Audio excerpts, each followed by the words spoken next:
Tomorrow at 9 in the morning, Rockstar Games, owned by Take-Two Interactive, is releasing the trailer, the first trailer for Grand Theft Auto 6, a game that will be the best-selling game ever made in human history, outselling basically everything else. You can name something else, and this game is going to outsell it.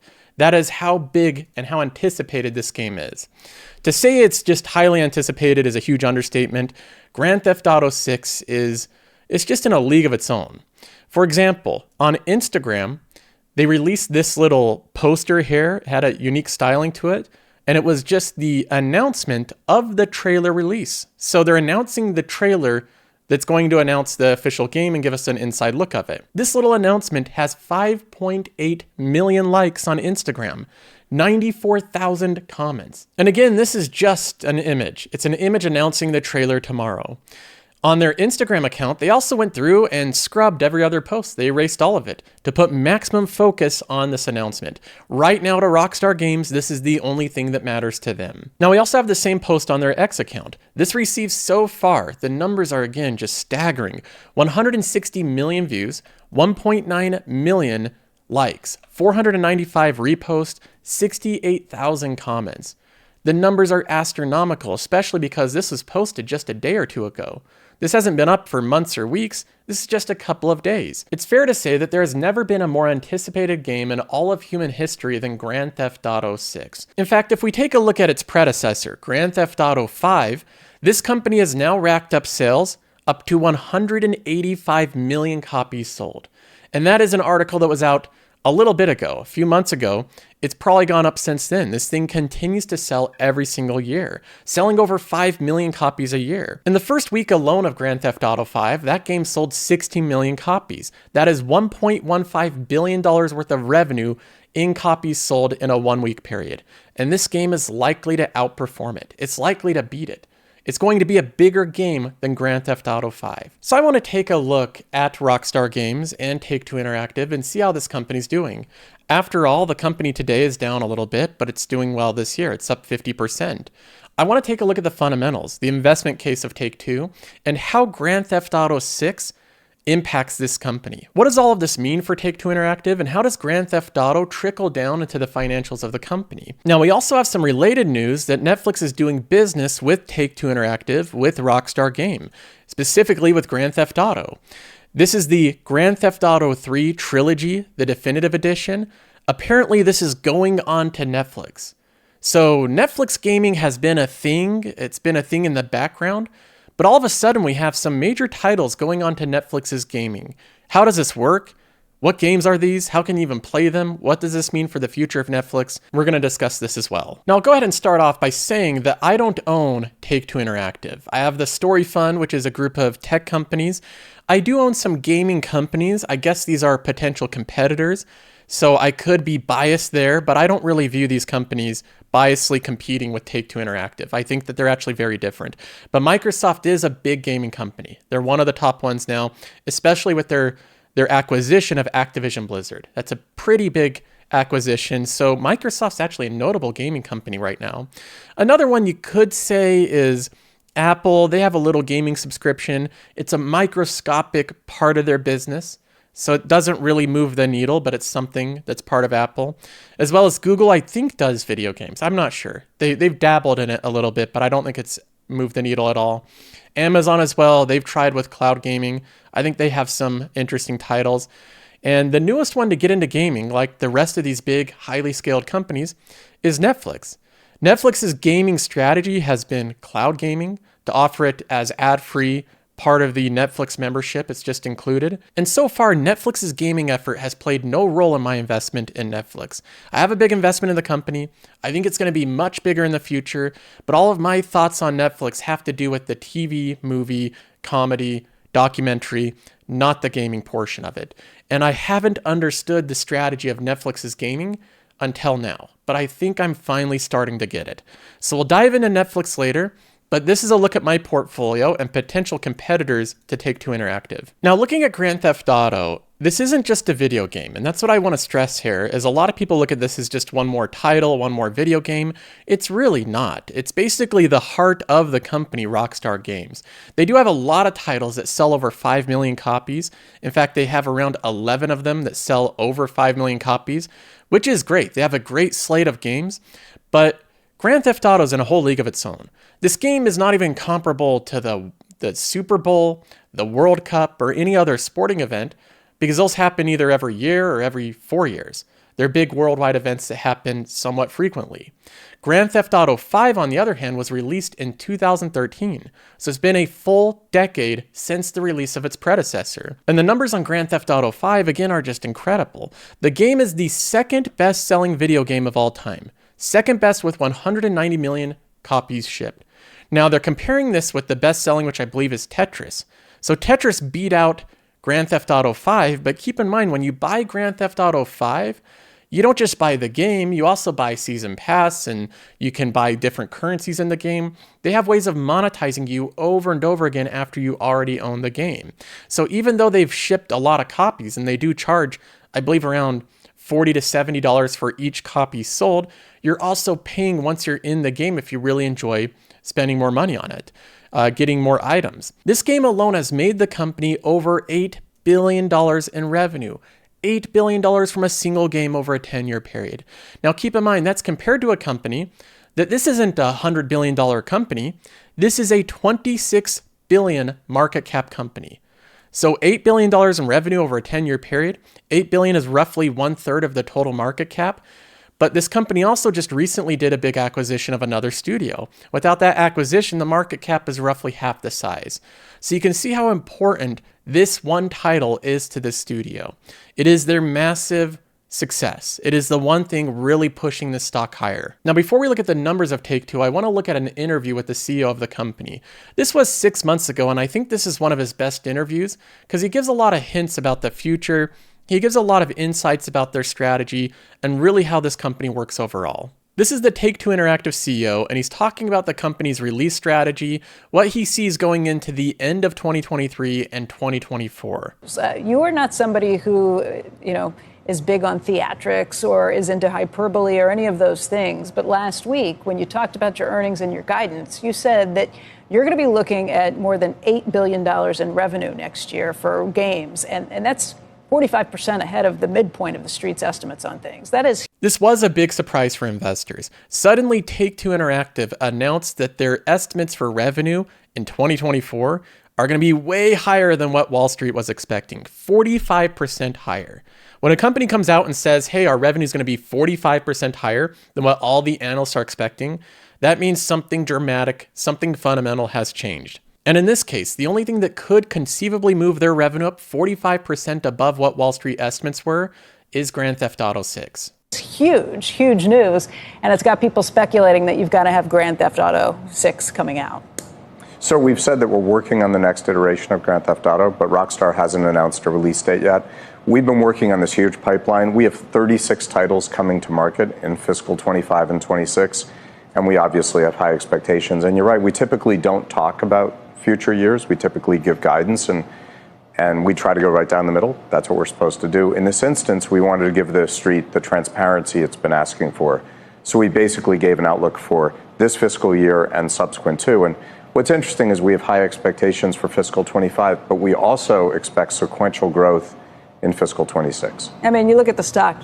He's pretty good at dodging that question. You can tell that this guy knows to not release anything, to not let anything slip, because he dodges the question completely. She asks him specifically about Grand Theft Auto 6, and he says that we just try to give a transparent look at our revenue estimates.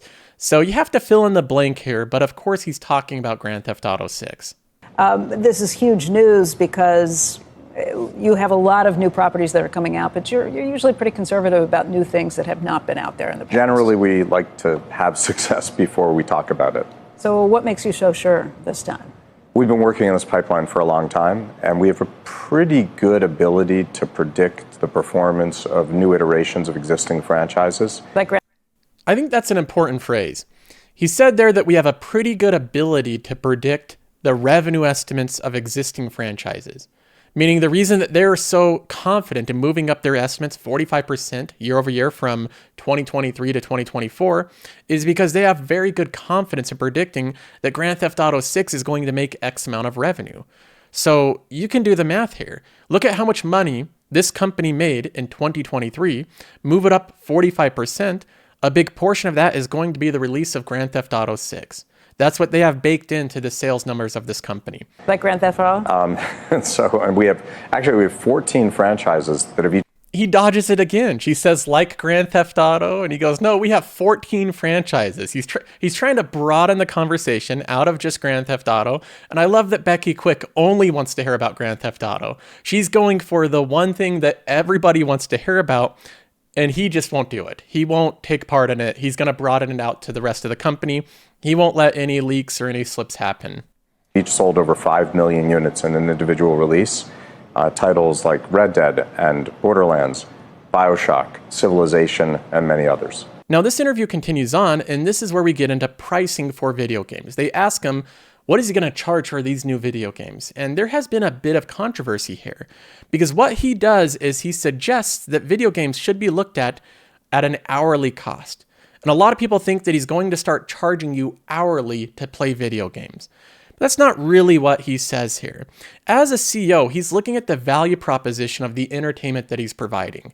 He's looking at video games that in many cases cost $60 or $70 to buy one time, and then a gamer might play them for literally years on end, hundreds or thousands of hours worth of entertainment for $70. If you break that down to an hourly rate, it is cheaper than anything else. It's cheaper than going to concerts, cheaper than going to movies, cheaper than streaming services. It's cheaper than anything. So he looks at that as them having better value proposition, better entertainment value than any other form of entertainment. Part of what you've been able to do, too, is raise prices. Even though consumers are a little more cautious about things, what have you seen in terms of your ability to connect with people and to have pricing increases? Well, on a real basis, of course, we've been lowering prices for a long time because we haven't even kept up with inflation, not even close over the past 20 years. And we offer this extraordinary amount of entertainment because people will play an individual game for 30, 50, 100 hours or more. So people price their entertainment on basically price per hour and terminal value of owning the item if they own it.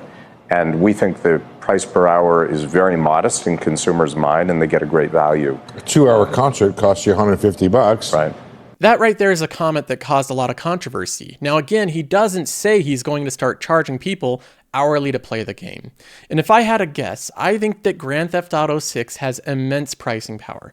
I think they could charge 70, 80, 90, 100, 110, 120, and I think they'd still sell millions of copies the first week. A lot of people are paying $100 plus for shoes, for sneakers. For Jordans, they'll pay more than that. This is the most anticipated video game to come out in the last decade. So I think they have immense pricing power, but I think their strategy is going to be more nuanced. They have a strong incentive to get as many people playing the game as possible so that they get into those microtransactions, the season passes, the downloadable content. All of those extra charges can't be sold if you price people out of the game initially. So my assumption is that Grand Theft Auto 6 pricing is going to look like a tiered pricing. You'll have the base level at $70, then you'll probably have another pack at $90, one at $120 that has more features. I think it's going to look like that. Then when you get in the game, there's going to be the typical season passes, downloadable content that gets released every so often. That's going to be the way that they monetize it over time. I would be shocked, and I think I'd be a bit disappointed if they tried to do some type of hourly pricing. I don't think that's going to work with most gamers. Now that we've seen some background with what to expect with Grand Theft Auto 6, let's go ahead and take a look at the actual stock here.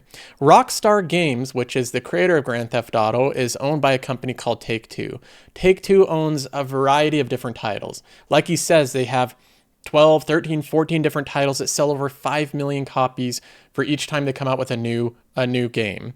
So it's a pretty diversified, big company. And they also recently completed an acquisition of Zynga, which is a mobile phone gaming company.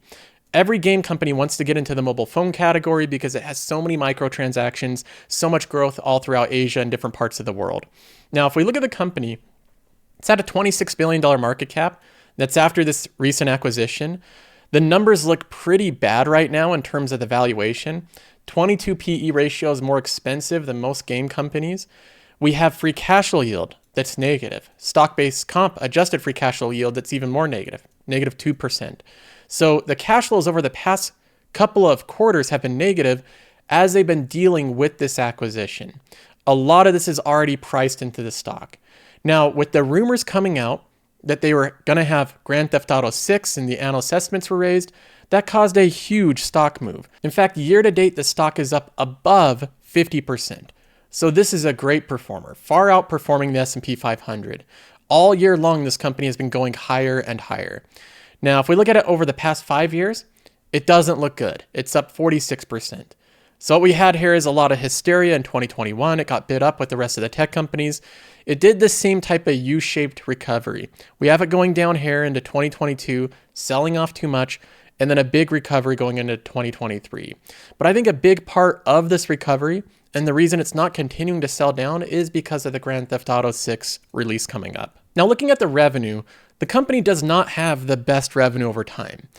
If you look at the companies that I like to invest in, they're companies that have pretty steady revenue growth year over year. If we look at just one example here, and again, I can pick a lot of examples out of my portfolio, the revenue looks more like this. Gradual increase over time, mostly organic revenue growth. Texas Roadhouse is growing revenue every single year, raising prices a little bit with inflation, growing their store count, growing their customer base.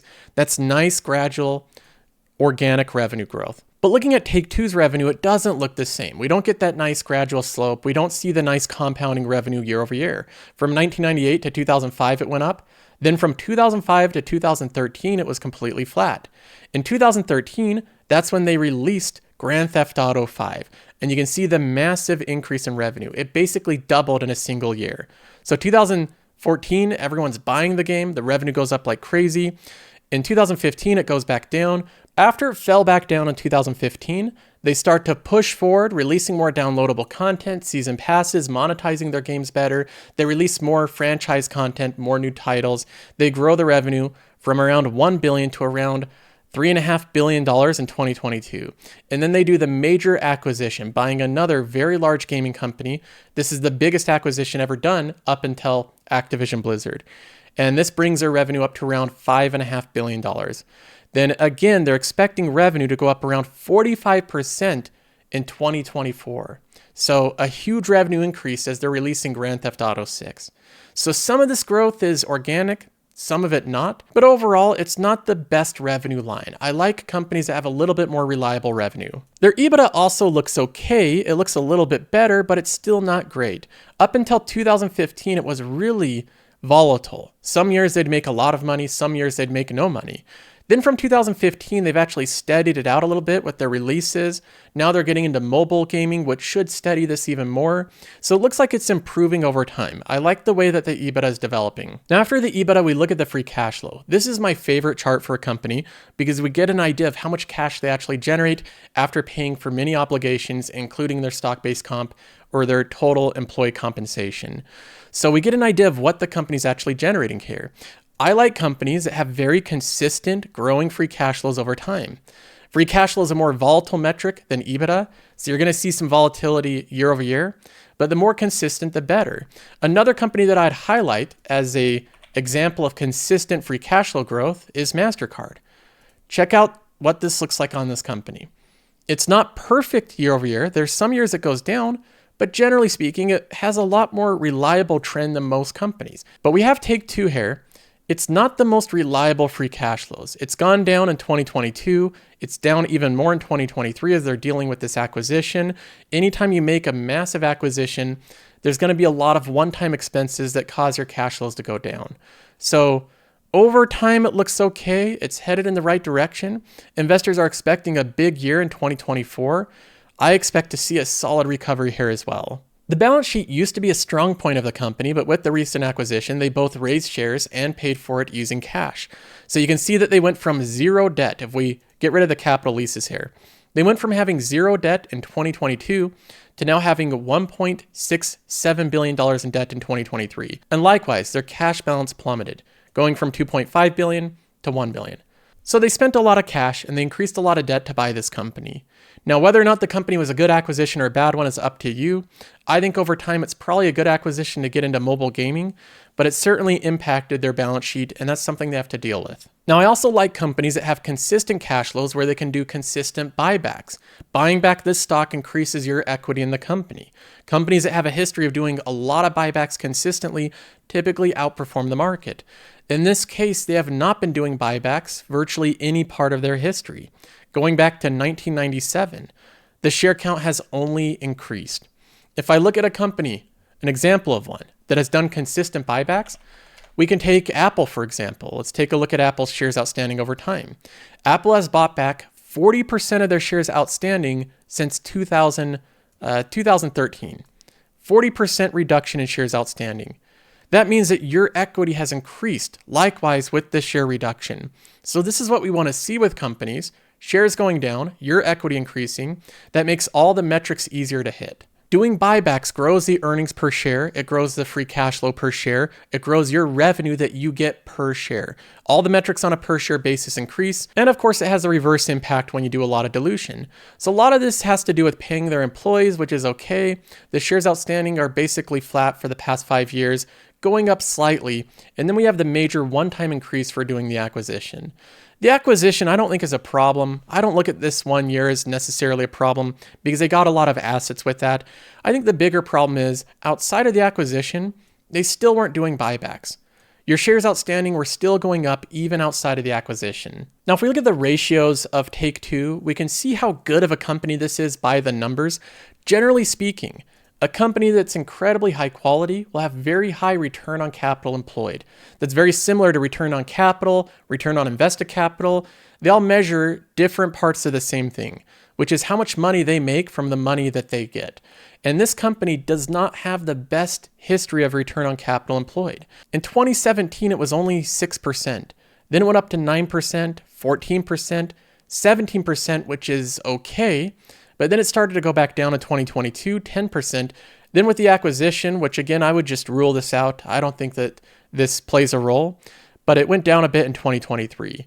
Overall, we're seeing returns of capital employed around 10%, a little bit higher. This is probably going to go up past 10% with Grand Theft Auto 6, but it's not the best history. I want companies with very high ROCE. The higher the better, the longer the better. This is something where if you have a consistent history of high ROCE, you have a decent company. One company that we can look at that I currently own that has a decent ROCE is Costco. This is a retailer and they have a better history of higher returns on capital employed than Take-Two Interactive.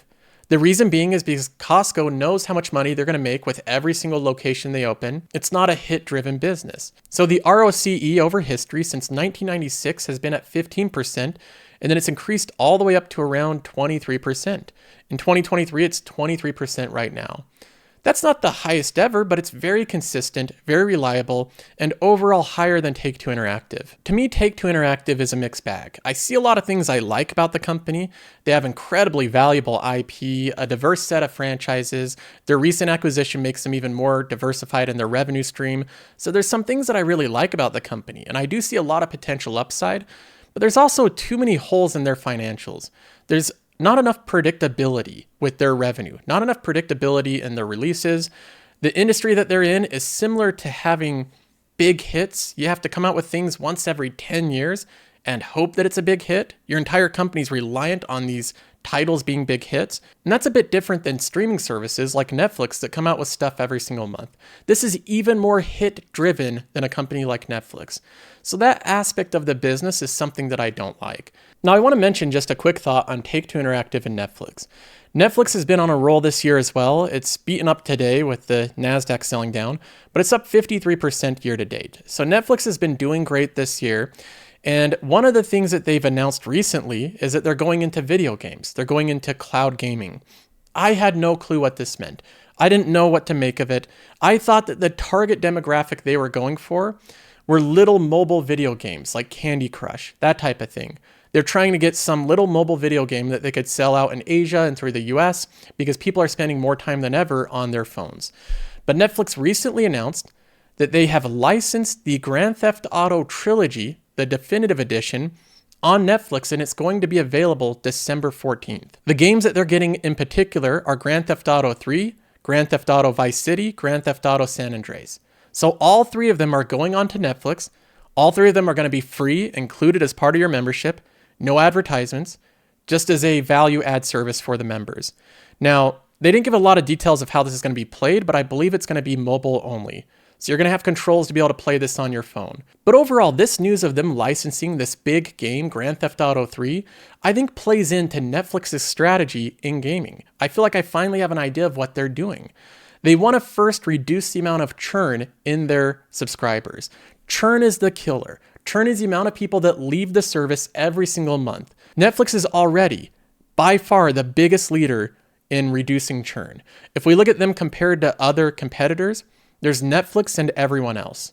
We have all the different streaming services. Here's the amount of monthly churn, so you can see that over time. And Netflix really is in a league of their own. Their churn is multiples lower than the next lowest.